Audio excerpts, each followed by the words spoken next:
Mitch Marner calls game for Canada to kick off the Four Nations face-off.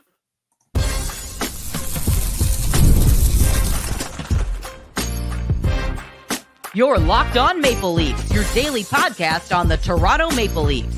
Part of the Locked On Podcast Network, your team every day.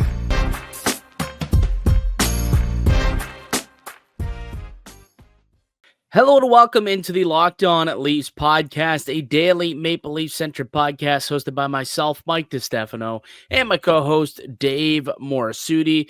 Today's episode brought to you by Game Time, or FanDuel rather. Right now, new FanDuel customers can get $150 in bonus bets if your first $5 bet wins.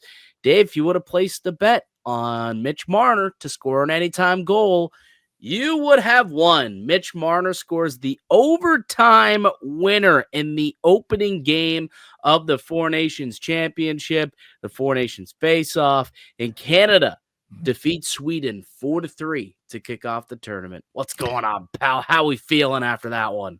Oh, feeling great. I did lose money on FanDuel on this game. Came a little close. A couple of things off of my parlay, but I'm happy because the one thing I did bad as to start that parlay was a Canada money line. I knew Canada was going to win it. Didn't think it was going to go exactly like that, considering how the game started off.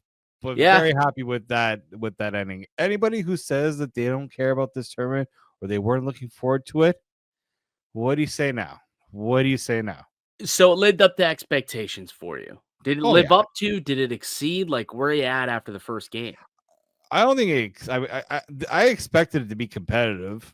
Didn't expect it to be, this electric with the way that game ended.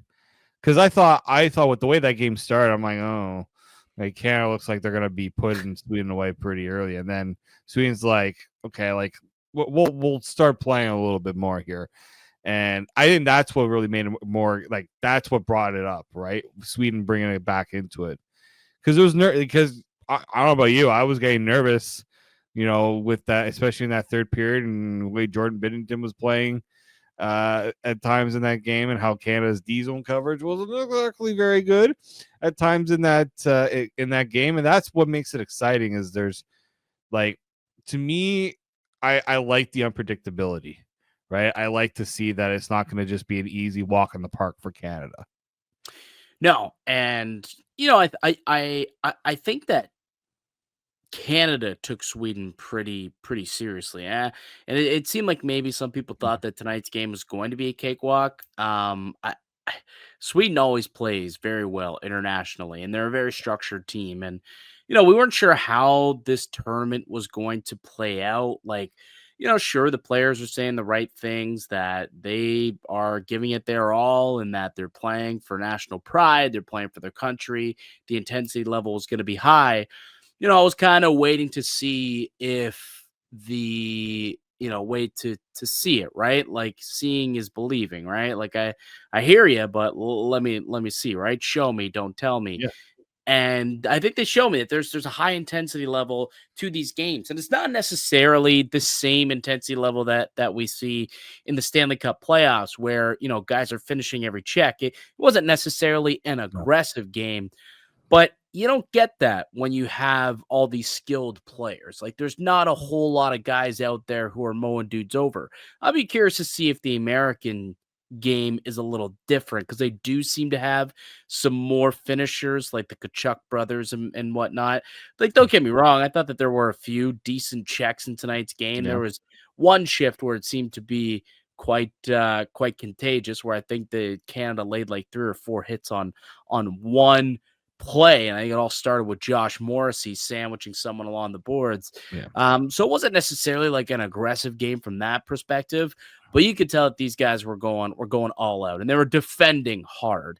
And Sweden defended hard, and that's really what we wanted. We wanted the competitive spirit to be high throughout the tournament, and I think after game 1, you could say, all right, these guys care. And, I think Canada and Sweden really set the bar high for game one on what to expect throughout the rest of the tournament. And you damn well know that the Americans and the Finns were at home watching that game, and they're going to want to put forth just as valiant of an effort in their matchup tonight than the Canadians did in night number one of the tournament. So I'm expecting for this to be a pretty solid tournament based on what we saw from night number one. Let's break it down. I think we got to start up at the tippy top. Like, we'll go through the 3 stars right away here, and kind of get to the nitty gritty of the game, because we've gone far too long without talking about Sidney Crosby. And he was the first star of the game, and he's the first star for myself here as we go through the 3 stars. I mean, I can tell you this. I didn't know how much I needed in my life to hear a Crosby chant at the Bell Center. But when he touched the ice in overtime and you heard the Crosby chants, and then he sets up the game winner for Mitch Marner to a nice little drop pass and kind of backs up the D, and Marner goes in, skates in with some speed, and obviously rips it home to end the game. And then when he gets named as first star, the Crosby chants rain down again. It was so chilling to hear. It was just awesome. As a hockey fan, as a Canadian, Crosby means so much to the sport, so much to us Canadians. To see him have the game that he did, 3 assists, was a big time factor from start to finish. Thought he played excellent tonight. And considering that he was a maybe to even play in the tournament, he was phenomenal and absolutely exceptional. Crosby, undoubtedly the first star of this game. He led the charge like a captain should, and how we expected Crosby to, right? Like, call him Captain Canada. He delivered, right? He right off the bat, right? First power play, him to MacKinnon, like, absolutely gross, right? But it's just like that's why. Like, imagine if Sidney Crosby wasn't at this tournament, right? Like, how different things would kind of look for Canada. I mean, like, Canada's got so many players that I'm sure it's not going to be like end of the world for them. But having the Crosby factor there, he knows how to step up in these big games, right? And like, you see everybody on social media going, man, like, we need to get Sidney Crosby on a Stanley Cup run again just to see, because this guy when the stakes are at its highest, delivers, right? Like, I think would have encapsulated the whole thing. And I think I don't even know what would have happened to the Bell Center if he was the one that scored the overtime winner, because that's how much he becomes alive in these best on best tournaments. Yeah, no, you're absolutely right. And I don't think we're going to see Crosby get traded this year. It'd be awesome, but I think the hockey world wants it and is craving, Crosby to compete in the playoffs, to compete for a Stanley Cup at some point, to be on a good team. And I don't know, maybe playing in this tournament could give him a little bit of a different opinion, where he's like, give him that competitive juice again, where he's competing for something. Whereas this season he's not. I mean, report came out that really he sat out those 2 final games of the season on the Friday, Saturday ahead of the Four Nations tournament to get ready for the Four Nations tournament, like to make sure that he was completely healthy and didn't re-aggravate anything, so he could get back and play some competitive games, because Pittsburgh, they're out of it. It's not going to be in the cards this year for them. So yeah, that is a big time conversation. The talking point moving forward is, man, oh man, what's going to happen with Sidney Crosby? Just hope at some point we get to see him playing, some competitive hockey in the NHL again. Who's your second star of the game, Dave? It was a tough one for me, because like, Crosby is no doubt the first, like, top guy for me. I'll go with Marner just because he scored the overtime winner. Like, you got to give the guy who gave. I didn't think it was his best game. Yeah, it's funny because I thought he was quite, I don't say bad, but he was pretty Mitch inexistent. Marner-esque at times. Yeah, like, well, You know what's concerning about it though, and not that I want to get negative because he scored in overtime, right? It's a Yeah. clutch goal and a big time goal in a big time game. So it's tough to say that after he does this, say this, but when you look at Mitch Marner and you look at the way that he's typically struggles in games like this, in big moments like this, in the playoffs, against the best of the best in the league. The fact that Sweden, again, took time and space away from Mitch Marner, and that's where he struggled when they're at 5-on-5. And that's typically what happens in the playoffs and why he goes away. So for him being silent for the majority of the game, specifically at 5-on-5, was a little worrisome, I think I could say. But hey, Mitch Marner at 3-on-3 with time and space, still a very dangerous player. Always has been, always will be. That's his bread and butter. And once he got the puck, he made a dart towards the net, and he found a little bit of space, backed off Erik Karlsson a little too much, gave him too much of a gap, and he said, all right, I'll try and rip this under the bar. Placed the shot perfectly above the blocker of Philip Gustafsson, and he called game. So yeah, it wasn't the best game for Mitch Marner, but at the end of the day, he was the hero that got Canada the victory. I think two things about Marner, and I think you're right. You're bang on a lot of that. I think, look, you're playing with McDavid. You're gonna try to defer a lot to McDavid, right? And I think maybe there was a little bit of with that. Matthews all the time, so it really shouldn't be that much different. Yeah, but McDavid's such a puck dominant. Like Matthews is too, but McDavid, out of all players in the NHL, is such a puck dominant player. I mean, that's something you got to get used to. But you could see when I understand Mitch Marner's not always a world-class shooter, but he can shoot the puck. Mitch, shoot the puck more, man. It's a deceptive shot when it goes right, and a problem was I was watching on a virtual call with a buddy in the States, and there was a delay, so I couldn't celebrate. I couldn't go and cheer for the goal right away. I had to delay my reaction, but it's a shock. And my buddies, because this guy, okay, I know Mitch is scoring. I can't wait to see what my buddy's reaction is going to be. And when he scored, the look on his face was like, Mitch shot it. Again, it's something that this tournament hopefully will allow Mitch to realize he's got to take a little more ownership. I would say be selfish, but put yourself in a position to take advantage of those opportunities. Because one thing McDavid does, and look at what Crosby did on that goal. The time and space that Marner had was because all Sweden's just oh, we got to go after Crosby, and then Mitch is just all right, I got some laneway here because of what Crosby did for me, and so hopefully that gives him a bit more confidence to push to do more of that. Hopefully. Third star really quickly. I'll give it to Nate Dogg. I mean, Nathan MacKinnon scored the first goal of the game just 56 seconds in. That power play lived up to expectation real fast. The way that they whipped it around, McDavid from Crosby to MacKinnon. It was just chef's kiss. And in overtime, I mean, how many charges did Nathan MacKinnon have? I mean, that guy gets the puck from his own blue line, from the face-off dot, essentially, and he's like, boom, I'm going.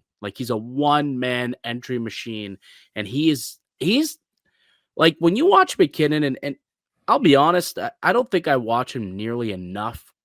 I mean, he's in Colorado. It's a different time zone. It's the West Coast. I don't get to see a whole lot of their games, but I don't think there's anyone as explosive as Nathan MacKinnon in the game of hockey today. When that guy gets the puck, he is the most powerful skater in hockey. And he made so many damn explosive plays to get to the net. And, unfortunately didn't get one to drop here in overtime.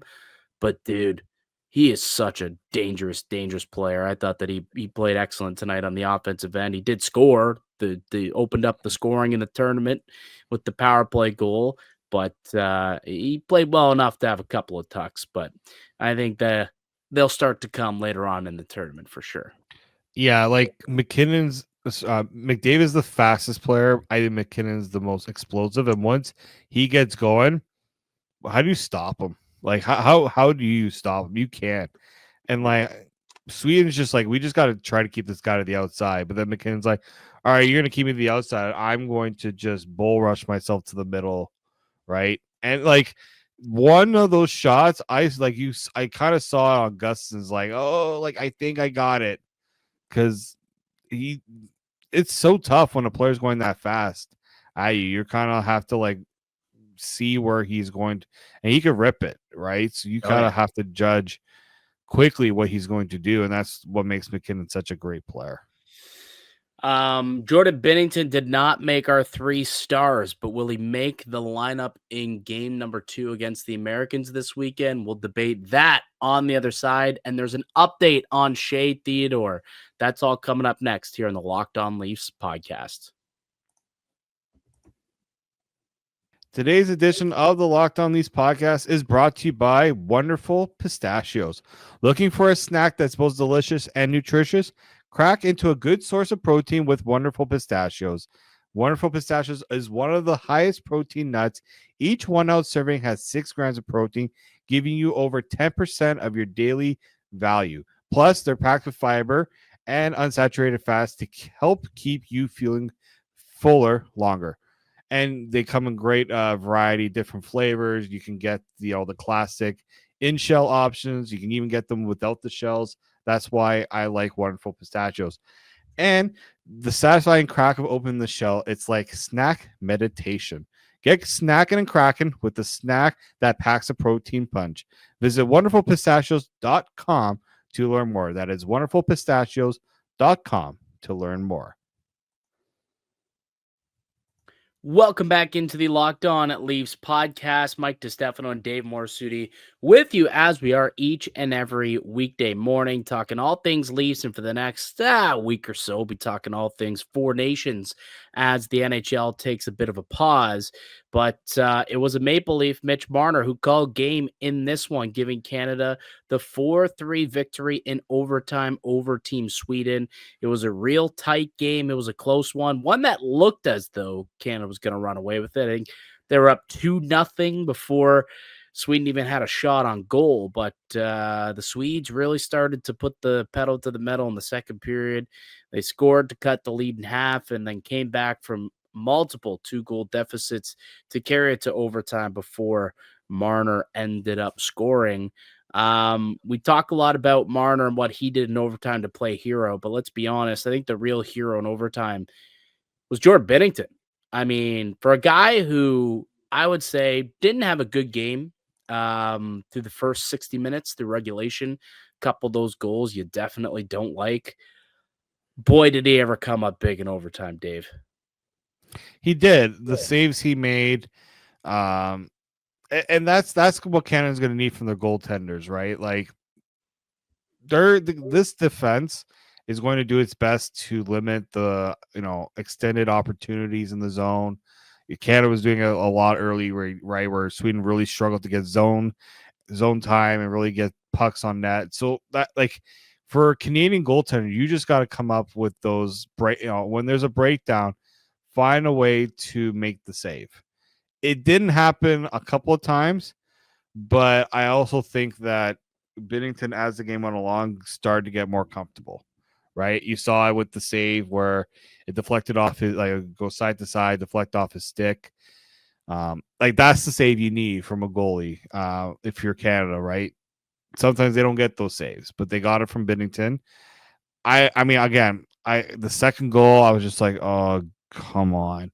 Like, don't like it. Can't let a shot like that go in.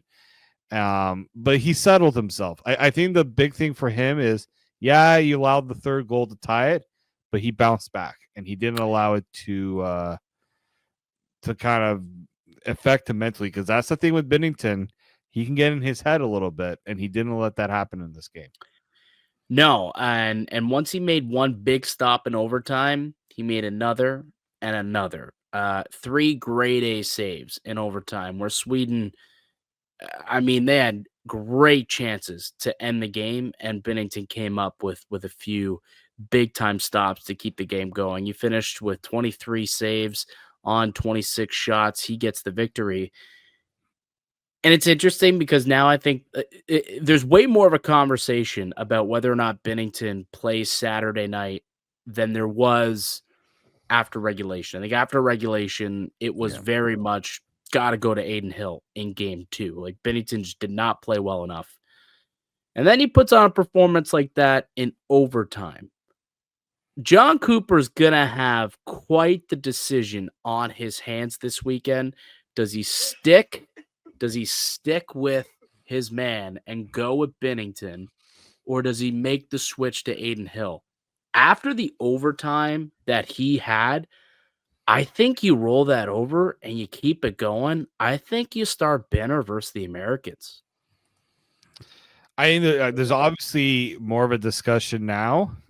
I think if the game didn't go to overtime and you didn't put that performance in overtime, I would definitely say. And somebody asked me, I said Aiden Hill probably should get game 2.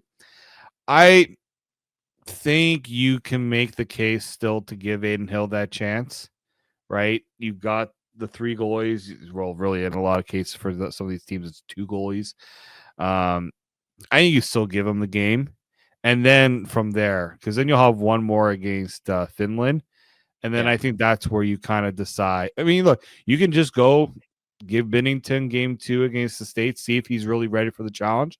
And then if, let's say, the U.S. pull out with the win, you give Aiden Hill Finland to see what he can do. You can go either way with it.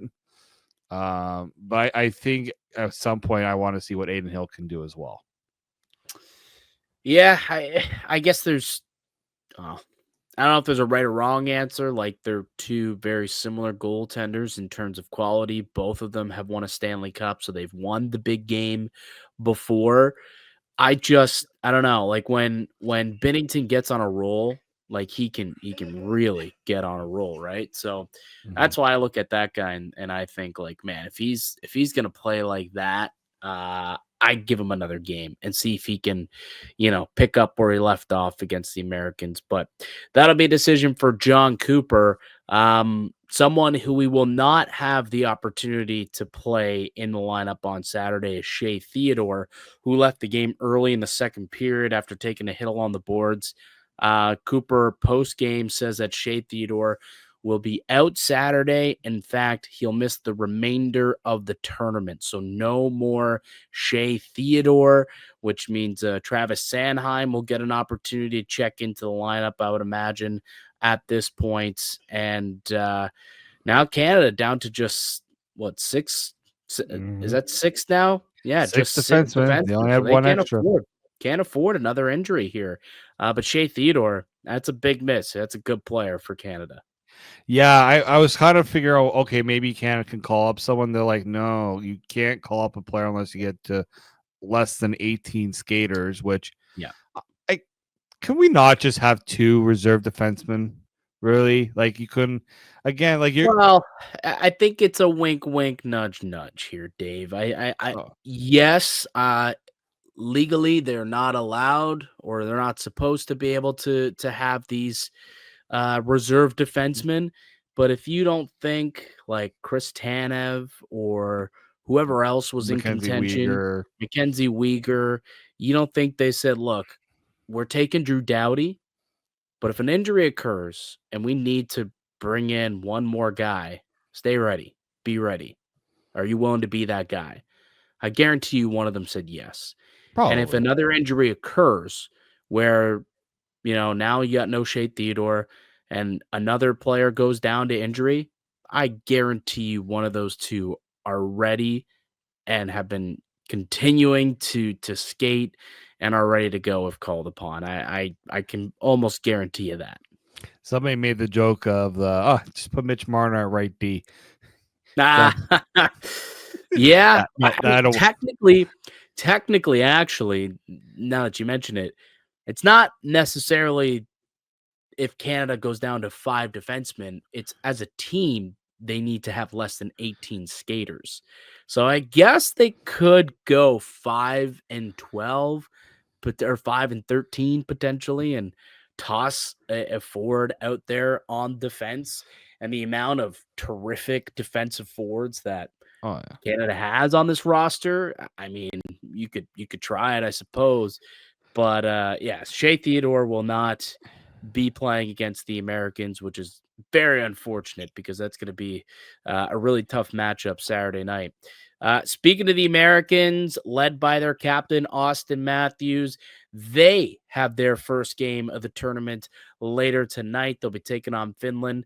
Let's come back and let's dive into that game a little bit and take a look at it from a betting perspective. The value on Auston Matthews to score is incredible. We'll tell you about it next here on the Locked On Leafs podcast. Today's show is brought to you by Factor. Looking to optimize your nutrition this year? Factor makes eating well easy. Eating well easy with chef-prepared, dieted-approved meals that are fresh, never frozen, and ready to heat and eat in just 2 minutes. With 40 options across 8 dietary preferences every week, you can customize your meals to fit your lifestyle, whether it's Calorie Smart, Protein Plus, or Keto. Plus, Factor even offers wholesome smoothies, breakfast, and grab-and-go snacks to keep you fueled all day long. I love how Factor takes the stress out of meal planning. I recently tried the Protein Plus meals. They were packed with flavor and kept me full throughout the entire day. And the convenience is unbeatable. No prep, no mess, just great food in minutes. Eat smart with Factor. Get started at factormeals.com/LockedOnNHL50 off and use the code LockedOnNHL50 off to get 50% off your first box. Plus, get yourself some free shipping. That's code LockedOnNHL50 off at factormeals.com/LockedOn50 off to get 50% off plus free shipping on your first box. Welcome back into the Locked On Leafs podcast. Mike DiStefano, Dave Morassutti with you each and every weekday, Monday through Friday on the Locked On Leafs podcast, with the Maple Leafs on hiatus with the rest of the NHL due to the Four Nations Championship. It's going to be a lot of Four Nations chat over the course of the next week. We're obviously going to try and talk about as many Maple Leafs related storylines as we possibly can. What do you make of William Nylander in the game for Sweden tonight? We never even discussed Willie. His name didn't come up, which might explain or might tell you something about the night that Nylander had, I suppose. Yeah, not great considering he's the reason why Sweden was down 1-0 with the penalty. Mm-hmm. So I thank you, Willie, for giving us that brilliant opportunity to see McDavid to Crosby to MacKinnon. Yeah, So I think even the Mark Stone goal too, he kind of just lost his man and allowed Stone go. Yep. So like the first two goals really, or the first and third goal, kind of Willie's fault. So But Bill from Willie Calgary, did get a little screwed though, I will Bill say. from Calgary, thank you very much for your service. The Calgary native just he realized where his allegiances had to lie, except for when he got screwed on the 3-on-3 where he was.